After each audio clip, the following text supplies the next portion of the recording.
बचाओ। राय बहादुर के पिता आग में झुलसते, दर्द में चीख चीख कर राय बहादुर को पुकारे जा रहे थे, मगर राय बहादुर चुपचाप स्तब्ध खड़े रहे, आंखों में आंसू भरे। अपने पिता को आखिरी बार देख राय बहादुर उन्हें घर में अकेले तड़प तड़प कर मरने के लिए छोड़ घर से बाहर निकल आए। उस बूढ़े पिता का दर्द और चीख सुन योगी अमृत की आंखों से भी काले आंसुओं की धार निकल आई। उन्हें लगा शायद यही समय का वो छोर है जहां उन आत्माओं ने राय बहादुर के मन को दर्द, ग्लानि और पीड़ा के बवंडर में घेर रखा है। पर राय बहादुर ने अपने ही पिता को ऐसे क्यों जला दिया था, ये समझना योगी अमृत के लिए भी मुश्किल था। मगर तभी राय बहादुर का विचार चक्र फिर घूमा और बीती यादों के दृश्य एक के बाद एक सटासट योगी अमृत के सामने आने लगे। कोई घना भयानक जंगल जिसमें रोते हुए नन्हे राय बहादुर को कोई लाल कपड़े में लपेटे भागे जा रहा है। एक औरत जो माथे पर सिंदूर का बड़ा सा टीका लगाए खेलते नन्हे राय बहादुर को दूर से देख रही है। एक गहरी गुफा जिसमें से अजीब और डरावनी चीखें आ रही हैं। सिपाही की वेशभूषा में राय बहादुर का अपने राजा नरेंद्र सिंह के सामने झुकना, एक भीषण युद्ध, गले को रेतती एक शाही तलवार जो राजा नरेंद्र सिंह के गले के चीरती हुई किसी नारंगी अंगूछे पर पहुंची जा रही है। राजा के सिंहासन पर बैठे राय बहादुर और फिर एक विचार चक्र योगी अमृत को उस शाम की ओर ले गया जहां राजा की वेशभूषा में एक उपवन में बैठे राय बहादुर अपनी रानी की आंखों में खोते जा रहे थे। लेकिन रानी का ये चेहरा, ये वही चेहरा था जिसे श्रावणी में देख राय बहादुर बिना कुछ सोचे समझे उसे बचाने के लिए छत से कूद पड़े थे। वही सुंदर नैन नक्श, भूरी आंखें, लाल साड़ी, उजला किसी सांचे में ढला शरीर और सिर पर सजा ये ताज, ये तो वही ताज है जो उस नवयुवती ने पहन रखा था जो राय बहादुर को तलवारबाजी का अभ्यास करते पेड़ की ओट से देख रही थी। क्या वो युवती ही राय बहादुर की रानी है? योगी अमृत को कुछ समझ नहीं आ रहा था। तो वहीं राय बहादुर और उनकी खूबसूरत रानी प्रेम पंछियों से पूरी दुनिया को भूलकर प्यार की किसी डाल पर बैठे एक दूसरे में खोते जा रहे थे। राय बहादुर की सिद्धि आंखें झूले के दूसरे सिरे पर बैठी रानी के थरथराते गुलाबी होठों को नजरों से ही चूम रही थी। रानी के खुले काले लंबे केश हवा में उड़कर रह रहकर राय बहादुर के चेहरे पर फैल उनसे छेड़खानियां कर रहे थे। रानी की भूरी आंखें राय बहादुर के गठीले वज्र से ताकतवर शरीर पर भावों से मंडरा रही थीं। तो वहीं राय बहादुर फूल से खिले रानी के सुंदर चेहरे को एकटक देखे जा रहे थे। पर तभी अचानक आसमान में काले भयानक बादल उमड़ आए। आकाश में बिजली कौंध उठी और पूरे राज्य में जल रही मशालें अपने आप एक के बाद एक बुझने लगी। राय बहादुर और रानी का ध्यान टूटा। आसमान से झड़कती बिजलियां जैसे अब धरती पर क्रोधित हो राय बहादुर के राज्य भावनगर पर बरसने लगी। कड़कती भयानक बिजली के पर्वत पर गिरते ही पर्वत किसी रेत के टीले सा बिखर कर जमीन पर गिर पड़ा। राय बहादुर ये सब देख हैरान थे। वो कुछ सोच भी पाते उससे पहले ही कड़कती बिजलियों का एक समूह विद्युत की गति से आसमान से निकलकर ठीक राय बहादुर और रानी के बीच जमीन पर आ फट पड़ा। जमीन में एक बड़ा सा गड्ढा करती ये तीव्र बिजली इतनी ताकतवर थी कि कुछ पल के लिए इतना उजाला हुआ कि सबकी आंखें चौंधिया गईं। राय बहादुर की आंखों के सामने भी ठीक वैसा ही उजाला छा गया जैसा श्रावणी के सामने छाया था। बिजली के विस्फोट से उनके कान सुन्न हो गए। पल भर के लिए सब कुछ शांत हो गया और अगले ही पल फिर लोगों की चीखों और रोने की आवाज से राय बहादुर के कान खुल गए। बिजलियां फनफनाती हुई हर ओर बरस रही थी। घायल राय बहादुर ने जैसे तैसे खुद को उठाते हुए घने धुंध के बीच अपनी रानी को ढूंढते हुए पुकारा, मेरी रानी, आप ठीक है? कहाँ हैं आप? मैं यहाँ हूँ तेज, मेरा पैर यहाँ इस मलबे के नीचे फंस गया है। रानी ये बोल ही रही थी कि तभी अचानक जाने कहाँ से एक भयानक बवंडर तेज गति से अपने रास्ते में आने वाली हर चीज को तबाह करता हुआ रानी की ओर बढ़ने लगा। बवंडर की ऊंची काली लहरें आसमान को छू रही थी और सामने आने वाली हर चीज को खुद में निकल वो तेज गति से आगे बढ़ने लगा। रानी अपना पैर उस मलबे से निकाल खुद को बचाने की भरपूर कोशिश कर रही थी, तो वहीं जमीन से उठ रहे घने धुएं के कारण राय बहादुर को कुछ भी स्पष्ट नहीं दिख पा रहा था। रानी, आप कहाँ हैं? बवंडर अब किसी भी पल रानी को अपने अंदर निकलने वाला था। रानी रुंधी आवाज ले चीखी, बचाओ बचाओ तेज, मुझे बचाओ। ठीक वही आवाज, वही शब्द जो श्रावणी ने कहे थे। बवंडर रानी के अब बिल्कुल करीब था। अचानक आए इतने विकराल बवंडर को देख राय बहादुर भी हैरान थे। इससे पहले कि वो दौड़कर गड्ढा पार करते और अपनी रानी को बचा पाते, बहुत देर हो चुकी थी। पलक झपकते ही उस बवंडर ने रानी को अपनी चपेट में ले लिया और अपने ही साथ हवा में उड़ाकर अब वो रानी को कहीं दूर ले जाने लगा। रानी का पूरा शरीर हवा में झूल रहा था।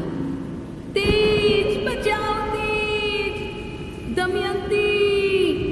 अपनी रानी को यूं मौत के मुंह में देख राय बहादुर डर से सिहर उठे। वो बवंडर के पीछे भागे, पर जैसे किसी ने अचानक उनके पैरों को जमीन में ही जकड़ लिया हो, राय बहादुर लड़खड़ाते हुए जमीन पर गिर पड़े। उनके पैर आगे नहीं बढ़ पा रहे थे। वहीं रानी दमयंती उस तूफान के साथ खींची चली जा रही थी। राय बहादुर की आंखों के सामने उनकी रानी उनकी नजरों से बहुत दूर होती जा रही थी। लेकिन तभी उस बवंडर से अचानक अजीबोगरीब आवाजें आने लगी। चल! ऐसी भयानक आवाजें सुनकर राय बहादुर हैरान रह गए। ये आवाजें किसी और की नहीं, बवंडर में बैठे प्रेतों की थी। भयानक आवाज करते प्रेत हवा में उड़ती दमयंती को अपने अंदर निगलने लगे। दमयंती का सारा शरीर हवा के तेज प्रवाहों के बीच झूलता हुआ कहीं गायब होने लगा। हृदय को कंपित कर देने वाले अजीब और डरावने चेहरे बवंडर पर उभरने लगे। नरमुंड, कंकाल, हवा में झूलते कटे फटे विक्षिप्त हाथ पैर, खून, बिखरी टूटी उंगलियां एक के बाद एक बवंडर पर उभरने लगे। इतना भयावह नजारा जैसे चक्की के बीच गेहूं पीस कर बिखर रहा हो, जैसे इंसान, पशु पक्षी, गाय बैल घर बवंडर की चपेट में आकर पिस रहे थे। तभी रहस्यमयी तरीके से हवा में झूलता हुआ बवंडर के बिल्कुल बीचों बीच डर से चीखती दमयंती को बालों से पकड़कर घसीटता वो था वहां, आग से झुलसते अपने भद्दे और डरावने चेहरे को हवा में दाएं बाएं झुलाता, अपनी कुटिल काली आंखों से राय बहादुर को देख पागलों की तरह नाचता, जोर जोर से हंसता हुआ काली चमकीली चादर में लिपटा वो था वहां। लंबा पतला शरीर, बड़े नुकीले नाखून, काले होंठ, सफेद चमड़ी, जैसे किसी ने उसके शरीर का सारा खून सोख लिया हो। उसे देखते ही राय बहादुर की आंखें फटी की फटी रह गईं। उन्हें अपनी आंखों पर यकीन नहीं हो रहा था। राय बहादुर ने पूरी ताकत से अपने पैरों को जमीन की पकड़ से छुड़ाना चाहा, हाँ, पर उनके पैर टस से मस नहीं हुए। बवंडर अपने ही वेग से दक्षिण के जंगलों में अब बहुत दूर जा चुका था। अवाक हो राय बहादुर आंखों में आंसू भरे, गुस्से से लाल हो विलाप करते हुए चीखे। उनकी रानी शायद अब हमेशा हमेशा के लिए उनसे दूर जा चुकी थी। पल भर में भावनगर बर्बाद हो गया। तूफान ने रानी के साथ साथ भावनगर के 90 से भी अधिक लोगों को अपनी चपेट में निगल लिया था। पशु पक्षी, घर परिवार, खेत सब उजड़ गए थे। हर तरफ रोने और चीख की आवाज से पूरे राज्य में मातम पसर गया था और राय बहादुर अपने घुटनों पर बैठे लाचार बवंडर को ओझल होते असहाय देख रहे थे। आसमान से राय बहादुर पर ठीक वैसे ही बारिश की बूंदें बरसने लगी जैसी आज बरस रही थी। ये सब देख रहे योगी अमृत का शरीर जमीन पर ही गिरा हुआ सिहर कर कांपने लगा, जिसे देख भानु और चंदन लाल के माथे की शिकन और भी गहरा गई। पर तभी अपनी यादों से झुलसे राय बहादुर गुस्से में चीख के खड़े उठे। हाँ! पूरा भयनगर अब तक चंदन लाल की हवेली पर जमा हो चुका था। राय बहादुर की चीख से हर कोई डर के मारे कांपने लगा। असीम ऊर्जा से राय बहादुर के पूरे शरीर में बिजली कौंध उठी। उनकी काली आंखें सुनहरी हो अंगारे की तरह चमकने लगी। राय बहादुर के चीखते ही हवेली की खिड़कियों से सारे शीशे तिड़क कर जमीन पर गिरने लगे। धरती डोल उठी और आसमान में उमड़ते काले बादल और जोर से फट पड़े। गरजते बादलों की ओर देखकर राय बहादुर फिर चिल्लाए तो वहीं सबको हैरान करती आसमान से भी अब प्रेत आत्माओं की गुस्से में तप रही चीखें सुनाई देने लगी। योगी अमृत भी अब राय बहादुर की यादों की टूटी मगर भयानक श्रृंखला को देख अब कुछ होश में आने लगे थे। मगर तभी ठीक उसी भयावह बवंडर की तरह भयानक अजीब चेहरे काले बादलों पर उभरने लगे। ऊर्जा से शरीर में उठती विद्युत तरंगों से बादलों पर वार करते राय बहादुर आसमान की तरफ देख जोर जोर से मंत्र पढ़ने लगे। मुंडम द्रघित स्फुरित स्फुटित लम लम विकराल होम। आसमान से होती बारिश के वेग के साथ साथ अब प्रेत आत्माओं की आवाजें भी तीव्र हो उठी। जैसे जैसे राय बहादुर मंत्र पढ़ते वैसे वैसे कड़कती बिजलियों की रोशनी से काले बादल छंटने लगे। कमजोर पड़ती आत्माओं ने अब आसमान से काली शक्तियों से लैस धुएं से बने खूंखार पक्षी जमीन पर बरसाना शुरू कर दिए। खून के प्यासे वो सभी पक्षी चीखते हुए राय बहादुर के ऊपर टूट पड़े। 3 आंखों और 10-10 नुकीले पंजों वाले उन बड़े बड़े भयानक पक्षियों को देख गांव वालों का कलेजा फट पड़ा। हवा में यहाँ वहाँ उड़ते पक्षियों ने भयनगर के लोगों को भी निशाना बनाना शुरू कर दिया। चांडाल आत्माओं का ऐसा विभत्स रूप आज तक उनमें से किसी ने नहीं देखा था। न ही उन आत्माओं से लोहा लेने वाला ऐसा वीर राय बहादुर देखा था। सभी पीछे हट जाओ, राय बहादुर ने गरजते हुए कहा। योगी अमृत को सहारा देते हुए चंदन लाल बाकी सभी को लेता हुआ हवेली की ओर तुरंत भागा। सबके पीछे होते ही राय बहादुर ने अपने हाथों से बिजली का एक घेरा छोड़ते हुए सबके आसपास एक कवच बना दिया, जिसको भेदने की कोशिश करते ही काले धुएं से बने वो सभी खूंखार पक्षी वहीं भस्म होने लगे। राय बहादुर ने अब विशेष मंत्रों को पढ़ते हुए आसमान पर वार करना शुरू कर दिया और कुछ ही पल में सारे काले बादल छट पड़े। आत्माओं की आवाजें शांत होते होते समाप्त होने लगी। राय बहादुर का ये रूप देख गांव वालों में फुसफुसाहट बढ़ने लगी, पर डर के मारे राय बहादुर के सामने कोई कुछ भी नहीं बोला। आत्माओं के छटते ही राय बहादुर ने आसपास किसी को ढूंढते हुए परेशान होकर पूछा, श्रावणी कहाँ है? उससे वो आत्मा यहाँ से उड़ाकर कहीं ले गई है राय बहादुर जी। चंदन लाल योगी अमृत को सहारा देते हुए आगे आए। ये सुनते ही गुस्से से राय बहादुर की सांसें तेज हो चली। श्रावणी के उस बाली को उतारते ही इस गांव में कोई भी सुरक्षित नहीं बचेगा, सब बर्बाद हो जाएगा। कहाँ ले गई वो आत्माएं श्रावणी को? योगी अमृत, मैं उसे लेकर आऊंगा, राय बहादुर ने पूछा। योगी अमृत ने अब शक भरी निगाहों से राय बहादुर की ओर देखा। मुझे क्षमा करना राय बहादुर, पर आपकी ये आंखों का रंग, आपके मन पर उन आत्माओं का काबू करना, मैंने देखा आपके ऊपर वो काली चादर में लिपटा प्रेत। आप भी जानते हैं ये सब सिर्फ उन आत्माओं का किया धरा नहीं है, ये सब एक बड़ा खतरा बड़ा खतरा मंडरा रहा है। अभी उन सब बातों का समय नहीं है योगी अमृत, हमें इस वक्त श्रावणी के पास पहुंचना है, राय बहादुर ने टोकते हुए कहा।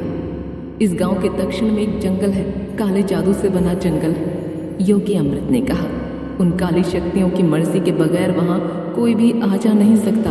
आप तो जानते ही हैं, वो बवंडर आखिर वहीं तो जाकर गायब हो गया था।